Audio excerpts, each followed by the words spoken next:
Hello and welcome back to another episode of You Want to Do What. Today we've got Martin Adams on, and he's a founder and advisor. Hi, Martin. Hello. How are we? Very good. Very good. Yeah, I'm delighted to be here and chatting to you both. And yeah, very good. Thanks. Pleasure to have you on. Martin, should we jump straight in? Do you want to tell everyone a bit about what you do? Yeah, absolutely. So I'm a founder of a machine learning business called Codec.ai. We are a business that basically sort of our lofty mission is to organize the world's interests and map popular culture so that brands and publishers and anyone looking to connect with an audience is able to understand what they care about outside of the kind of brand or product area that the brand maybe exists in. So they kind of really understand people's interests and passions, and they can make more interesting marketing content as a result, and products as a result. My kind of background has been quite mixed, though. I've kind of come across, I've been involved in sort of social data entrepreneurship for a long, long time. I've been an intellectual property lawyer, and I've worked with a bunch of different kind of startups and early stage businesses to help them go to market and be successful. Wow. So I mean, that's quite a hot topic at the moment. And combining AI with marketing, how did that sort of come about for you? Yeah, it's not the most obvious combo. There's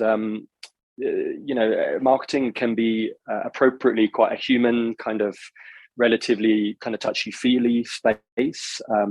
It's about motivating people and hitting people emotionally and things like that. And AI is often reserved for much kind of cruder, formulaic, logarithmic kind of tasks. And so bringing those together is definitely, it's definitely an interesting thing, and kind of left and right brain really that you're bringing together. I guess it really comes from my background is understanding the power of machine learning, understanding that if you want to get a picture of popular culture at scale, you really need to be working with huge data, really, really big levels of data. And if you want to get it at that global scale, you can't have humans looking at that data and trying to interpret it and understand it. You need to be working on a far bigger level. And so that was really the kind of the emphasis on using technology and intellectual property and machine learning to solve the problem. And in terms of actually identifying the problem, I've been involved in very non-technology driven businesses, more kind of traditional social media and marketing agencies, which had no IP and no technology at all. And I had seen the gap that left. And so it became fairly obvious that although it would be difficult, putting the two pieces together was necessary and would create, big influence and big impact for clients in the space. Mm-hmm. So let's go way back for a moment to where your kind of career journey starts. So did you go to university, for example? If so, what did you study? Yeah, I went to university. I took a year before I went to university and traveled around the world. Once I was at university, I forged myself onto forged is a strong word, but I forced myself, it's probably a better word. I forced myself onto a course with an extra year, so it became a 4-year course. And then after university, I took some time as well. So I did go to university. I studied law, but I took a very liberal approach to it, and really extended it as much as possible. For me, going to university was really a continued time to discover and question what I wanted to do. I didn't arrive there with a really clear kind of vocational path, like I'm doing law and I'm going to be a lawyer. I really wanted to use it as a time to be with other bright people, and to if I'm being totally candid, university and a kind of relatively, in inverted commas, prestigious degree like law was a permission slip for me to do that inquiry and to get everyone else off my back, family, friends, society, while I went through those inquiries. And so I would definitely say whether you go to university or don't, taking the time to really work out what you want to do has made all the difference for me. That's really interesting because we've had a lot of founders and sort of CEOs on now on the podcast, and we've had a real sort of mixed bag and opinion on university nowadays. We've had quite a few actually say that necessarily you don't need to go to university now. You can go and maybe work at some startups, get some experience that way, and use that as your sort of ladder in and figuring out what you want to do into the world of work. What's your take on that? I mean, it sounds like you really value your time at uni. I valued my time at uni, but I didn't approach it like most people did. So I would say, I mean, it's worth saying that as a person who has hired, hundreds of people over my career, I do not, I do not stigmatize someone who went to university, and I don't stigmatize someone who doesn't.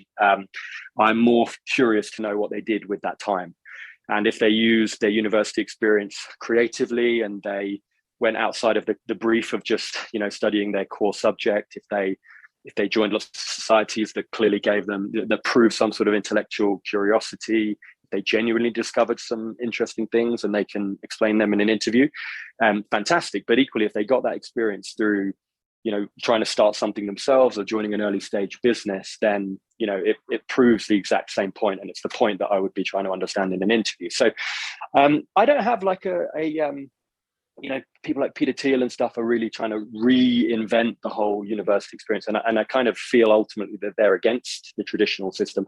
I had a wonderful time at university. I went on, after taking a few years afterwards, I went on and did a master's in the States, where I met, my business partner, and I met my wife, and I had a fantastic time. So I think it can be a bit overly simplistic or black and white to say like, do university or don't do university. I think it's how you do it, or how you spend the time. If you don't do it, that's the most important. Sure. So take us on a whirlwind tour of your career after going and getting your master's, and to what you're doing today.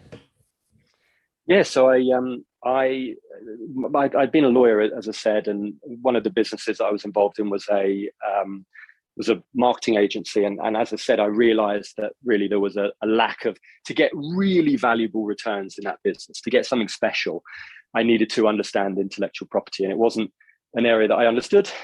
So I was very lucky to have a place at Harvard Law School. I'm an Essex boy. My parents didn't go to university. That was quite a privilege to have that position.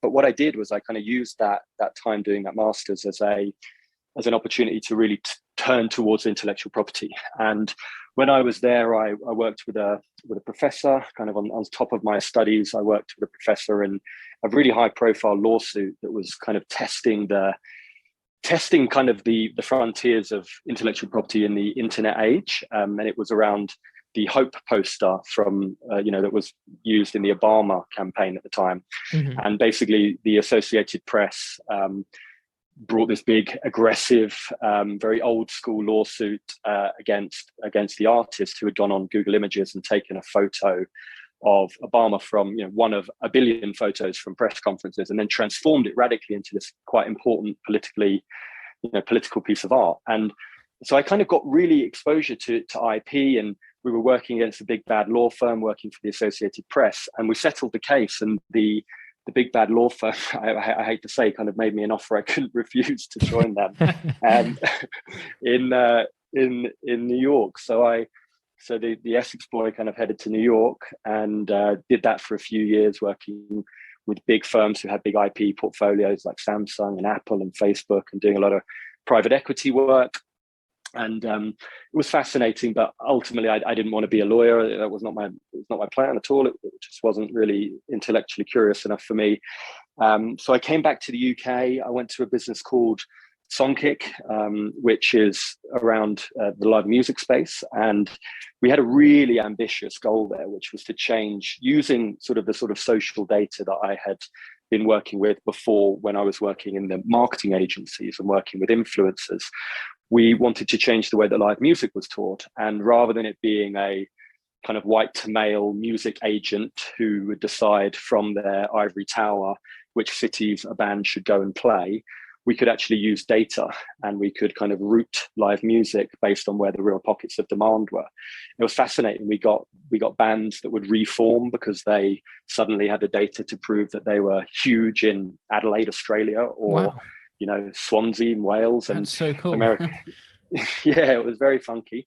So again, a kind of a use, very much like Codec, a kind of use of machine learning and big data in a very human cultural field.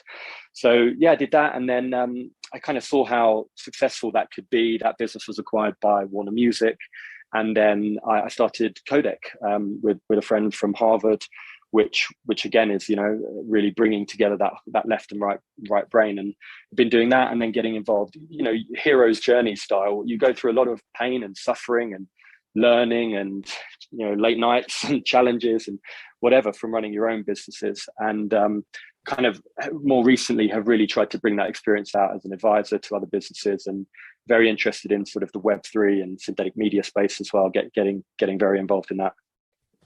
So let's talk about Codec itself. And, you know, you mentioned over your time, you've employed loads and loads of different people, but what kind of things, what kind of roles are there at Codec? You know, what are people actually doing to like further this business?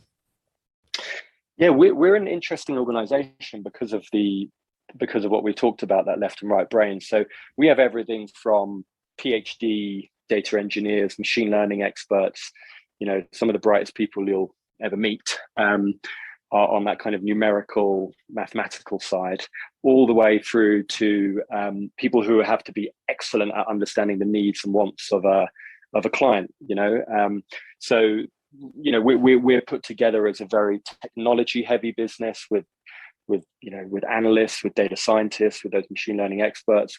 We actually build software as well as part of what we sell to our clients. So we actually have developers and designers, and then we'll have, you know, account management functions, because we sell our services, we license our services to big brands, people like L'Oreal or Estee Lauder or Diageo, people like that, Pepsi.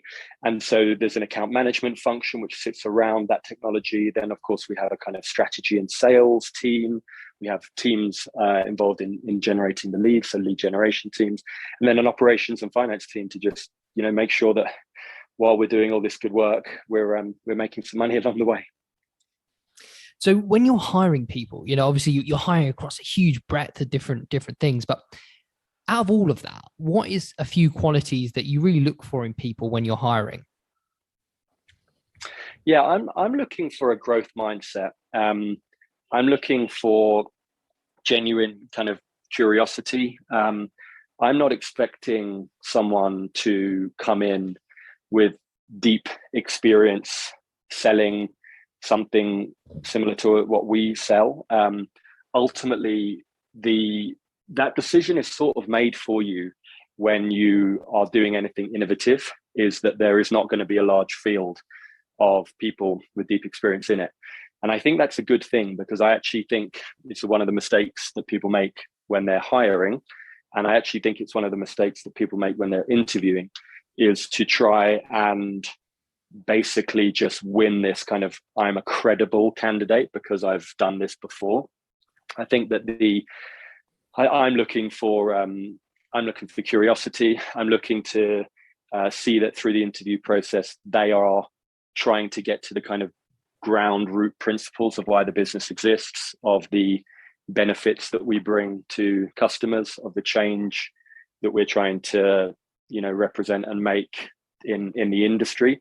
If they can get to those things, they're much more likely to be able to self-manage, to manage other people coming in after them in the future, and to be able to improvise when the inevitable moments come where they have to make a decision, and I'm not in the room, or there's no, you know, the CEO's not in the room, or whoever.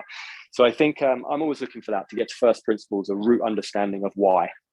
Some of those characteristics are quite interesting and are quite hard to convey in some ways. Where do you usually like pick up if someone's got those potential abilities? Do you actually see it initially on their CV, or are you more do you more see those come across in the interview stage? Yeah, I do. I'm not a big CV fan, in the sense that I am more likely to move to. So to answer your question really directly, it's the interview stage, and I try and run interviews quite informally, so that there's less role playing. There's less kind of. I want to give the opportunity for the person who's being interviewed to dictate some of the direction of our conversation and to ask questions early on. It's not a case of just reserving 5 minutes at the end to say, and do you have any questions? It's genuinely, is this person asking the right questions? Do they want to know these? I mean, really, I'm being interviewed if I'm in an interview context, because they should be trying to unearth whether those whys that I just mentioned are credible, real, believable, backable. And that's, only when they're comfortable that all those things are true should they want to join my business. So I create a lot of space, basically. And then just to say, in terms of the kind of getting to interview, yes, of course, looking at a CV can help ultimately remove people who just aren't relevant and it doesn't make sense to move to that next stage. But, I've really been impressed by candidates who kind of deploy a little bit more hustle and reach out to me in more interesting ways, whether it's a cheeky message on LinkedIn or whatever else it might be, through network, or trying to get someone that they know, that we mutually know, to put in a good word. All of those things for me are more kind of indicative of you're deserving to get to the next stage than just firing over a CV. Martin, that is music to our ears. We are constantly banging on about how dead the CV is, and how using things like LinkedIn to build your professional portfolio, reaching out to people is just so crucial now, right? It's the difference between somebody getting that interview stage and just being another CV. I couldn't agree more. And for you, what's probably been the biggest positive you've taken out of this whole journey, of this kind of entrepreneurial journey? What's the one thing you've taken from it and thought, I'm so pleased I've gone on this journey? I think there's a huge amount of meaning that comes. So the Buddha said that life is suffering, right? And you ultimately can't really avoid that. You think that you get the best degree you can, you get the best job you can, you get the best partner or whatever else that you can, but ultimately you can't avoid the fact that you will suffer, whether that's disappointment or overwork, whatever it might be. Now, I think that when you run your own ship, or you're involved in an early stage business, which makes you basically a co-entrepreneur, like a co-owner in some sense. I don't mean co-founder.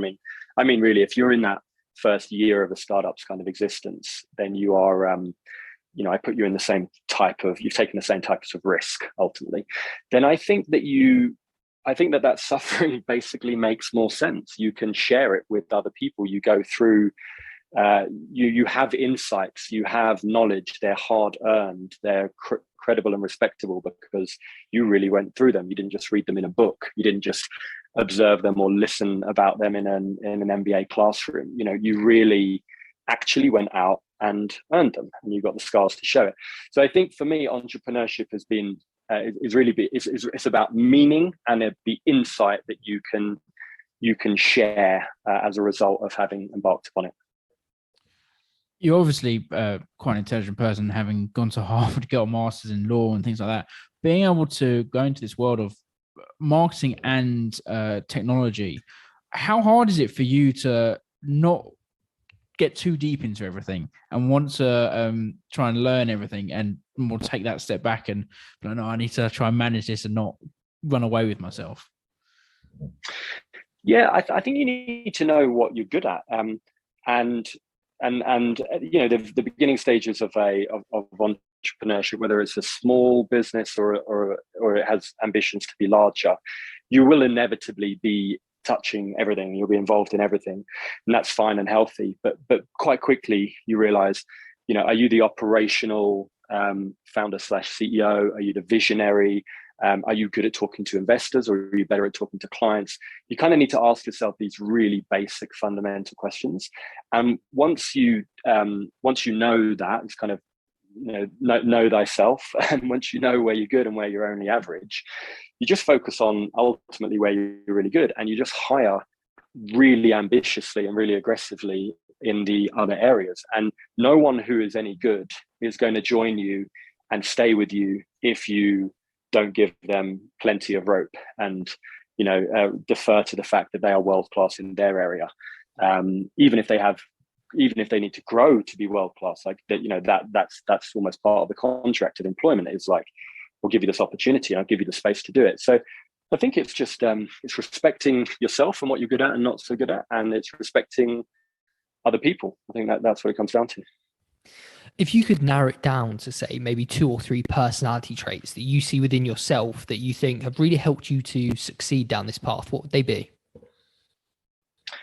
I've talked about it a bit, but I definitely think curiosity. You know, I think good entrepreneurs can often attack very strange and new areas and problems, even if they don't have a lot of experience in them, because their curiosity kind of animates this desire to learn very, very quickly and build a network who can help you very, very quickly. So I think curiosity is absolutely key.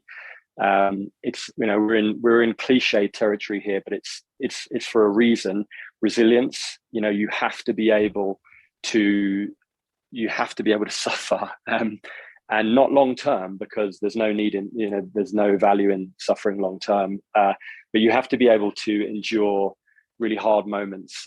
There's the physical moments, almost, of late nights and weekends. There's the resilience to sort of say no to, you know, to other opportunities. In the course of building something entrepreneurially, you will get, you know, you're likely to be paying yourself and others sub-market rates, and you will get offers for much more than market rates. And the resilience to psychologically sort of say no to that is really, really important. I think it's made a huge difference for me. And then, you know, I don't know exactly how to articulate this, but the joy of building something with others, kind of an aspect almost of like a kind of community mindedness, I think is really, really key. Very, very, very much underspoken about in the entrepreneurship kind of porn that exists, that's all about the cult of the individual, is the fact that in reality, very few things of value or that are valuable in terms of money are built by visionary individuals. Actually, it's much more often people who collaborate together and have that mindset. And I think for me, that's made a difference, but it's also made it more joyful along the way. You sort of touched on some of them there, but what would be some of the biggest challenges you've had to overcome going through your journey so far? I think one of the challenges is, I haven't read this book, but yesterday a book popped up on my Amazon recommendations, which was The Courage to be Disliked. I wouldn't say that I would cultivate that as a particular skill in anyone, but I do, the courage to be not fully understood, the courage to not really have I went from being something that everyone understands and that, you know, my parents and friends and family and society really understood, which was a very nicely paid New York lawyer, to entering into a field that was, you know, by definition very innovative and building a technology that hadn't been built before and solving a problem that was unsolved. And that, it doesn't translate so well at a dinner party or down the pub, or, you know, your parents can't really explain to their friends what that means. And so for years, you are in this kind of existential identity wilderness where you just have to accept that, okay, well, that doesn't matter to me. I believe in what I'm doing. And I believe I'm doing it with the right people. So I'm going to crack on. So I think one of those, that's a challenge, but one that is, once you overcome it, I think probably serves you well in your broader life, not to be too concerned about others' opinions, basically. That's probably the primary one I would focus on. And would you do it all again, knowing everything you know now? Yeah, I would do it all again. You know, I'm very proud of the decisions that I've made, because they were not the easier, you know, they weren't the obvious decisions. I would, you know, I do believe there is a lot of that kind of startup porn out there, and there's a lot of myths about this, you know, who's successful in startup world and entrepreneurship more generally. And so I would, you know, I don't freely recommend to every single individual in the world that they should go off on this journey. But if they're animated by the right things that, you know, we've talked about here today, that curiosity, if they believe that they have that resilience, if they have the mindset to work with others genuinely, and they'll take joy from that, and they can share the fruits of their success with others. And if they can withstand, if they can withstand that kind of, what the hell is he or she actually doing with their time? Shouldn't they be doing something else? Then I think the rewards are huge. It's freedom. Like I don't mean freedom in terms of loads of time, because you will work, you work like a dog as an entrepreneur, but it's freedom in the sense that you are working on things that are by definition important to you and the people around you, and it's creative. You're expressing your ideas. There's very little bureaucracy, very little politics. It's pure, and I think that is a great way to live. Well, Martin, it's been an absolute pleasure chatting to you, and really appreciate you taking the time to come on. Thank you so much. Martin, thank you so much. Where can people find you, maybe see your company, and reach out if they had any questions? Yes, I'm on LinkedIn at Martin D. Adams. I'm on Twitter at Martin_D. Adams. And you can see me, I've got a website at martindadams.com, and Codec is www.codec.ai. Brilliant. Thanks, Martin. Thank you.